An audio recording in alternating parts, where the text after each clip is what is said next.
Hey there guys, I wanted to try something different, so I added this little notepad, and I wanted to basically start by saying this. I really appreciate all of the feedback that I'm getting from these videos. It really helps me try to make better videos for you guys.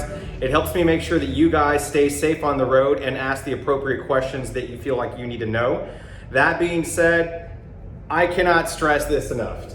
I cannot stress this enough because one of the most common things that we always hear is, well, I saw on Google, well, I read on Google, well, Google says this. Don't be an internet attorney. And the reason why I say this to you is because there are so many different intricacies in the law that you have no idea, first off, what the statutes are in your city, what the case law is in your city, what the verdicts hold. There's all kinds of different things. First off, state by state, every law is different. The federal law is pretty much the same for all the states. 9 times out of 10, if you have an accident, it's going to be run by state law. So that being said, there are certain statutes within the states that are even more specific. There are certain codes within the counties that are even more specific, and there are certain laws or ordinances within the cities that are even more specific than that. I'll give you an example. In Houston, for example, which is where we're at right now, bicycles must be on roadways if they are in commercial areas, not on sidewalks. That's contrary to everything you ever hear in life ever. And the reasons why is because in Houston, bicycles are treated the way cars are. Bicyclists are basically cars in Houston's eyes.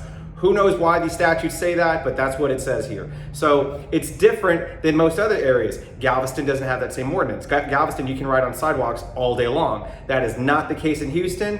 Makes a lot of sense why Houston sidewalks are really, really bad. That being said, I had a guy who came to me and he said, hey, I'm on a bicycle. I know it's not a motorcycle, but there is relevance to this. And he's like, this happened and I know the law in Galveston is this.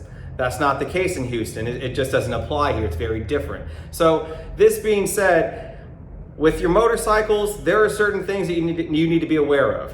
And I want to make sure you understand that, guys, because it's very specific. If you Google something, you got to make sure you're in the right place. It's the exact same thing, and it applies to you. The fact pattern applies to you in the exact same way, because if it doesn't, one little tweak here or there means that you're going to shoot off into a different set of ordinances or laws. So please be cognizant of that. Always ask an attorney. That way he can apply the right law for you. I'd be more than happy to answer any questions you have as far as any of this goes, but just be aware of that, because I have people who constantly think they're Google attorneys. I didn't get my law degree from Google. I got it from an actual law school. Just be aware of that, and we got to treat that accordingly. So please guys, make sure that you do not just Google something and assume that's the answer. I look forward to hearing from you guys. My name is David Salazar. Please share. And if you have any questions, let me know. I'd love to answer some of your questions, and we'll talk soon. Thanks.